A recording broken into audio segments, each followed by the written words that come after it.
20 years later, whatever happened to the architects of the Iraq War? Where are they now?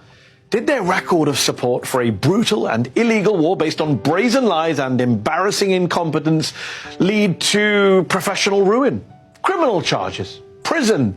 No, of course not. They've done just fine. Iraq, the region and the whole world would be better off without Saddam. Tony Blair, the British Prime Minister who joined America's disastrous war in Iraq because he didn't have the guts to say no to George W. Bush. After that display of courage, Blair was bestowed with the UK's most senior knighthood just last year. Oh, and the man who didn't like Saddam's dictatorship has since made millions advising the Saudi, Emirati and Kazakh dictatorships. We're helping the people of Iraq and Afghanistan to build free societies. After sending the US armed forces into a quagmire in Iraq, former Secretary of State Condoleezza Rice is now overseeing a quagmire on the football field, this time as part owner for the Denver Broncos, who ranked last in their division this past season. Go Condi! I was a big supporter of waterboarding. Vice President Dick Cheney, who was once dubbed the Prince of Darkness, is now apparently the Prince of Hope. Yes, him and daughter Liz are glowing symbols for friendly bipartisanship, shaking hands with Democrats at the January 6th anniversary, and perhaps silently thanking Trump for setting the bar so low. In the next weeks and months, we shall see what we shall see. Assistant Secretary of State John Bolton was a leading promoter for the war in Iraq. Today, well, he's still doing exactly that, promoting it, defending it, on this very show. None of those deaths ever keep you up at night? You don't know what you're talking about. The Iraq War was a brilliant military victory. The unrepentant Bolton, believe it or not, is now considering running for president.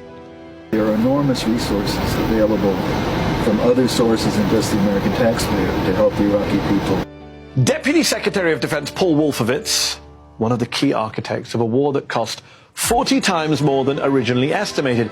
He went on to become, I kid you not, the president of the World Bank. That speech marked a moment where the United States really did begin to move rapidly toward a war with Iraq. Speechwriter David Frum, who coined Bush's infamous Axis of Evil line, has since managed to rebrand himself as a liberal pin-up for the anti-Trump hashtag resistance at The Atlantic magazine, where, by the way, even now he continues to write pieces defending the invasion of Iraq. Ladies and gentlemen, we got him. Paul Bremer, the man who George Bush made viceroy of post-war Iraq, went from running the occupation from the Green Zone in Baghdad to running bunny slopes in the Green Mountains of Vermont, where he now works as a ski instructor. And look, he may have overseen civil war and sectarian massacres during his time in Iraq, but hey, be fair, Bremer also opened Iraq's first ski resort. Those lucky Iraqis. And last but not least, we have a Democratic senator who had been pushing for war against Saddam Hussein for years before the US actually invaded. A man who not only voted for the Iraq war, but rallied support behind regime change. These weapons must be dislodged from Saddam Hussein, or Saddam Hussein must be dislodged from power. Yes, that man, the senator from Delaware who chaired the Foreign Relations Committee. Well, he went on to become the 46th President of the United States. Yes, dear viewer, the Iraq war hawks, the architects, the people who voted for it, whether Republican or Democrat, whether American or British, they all failed up.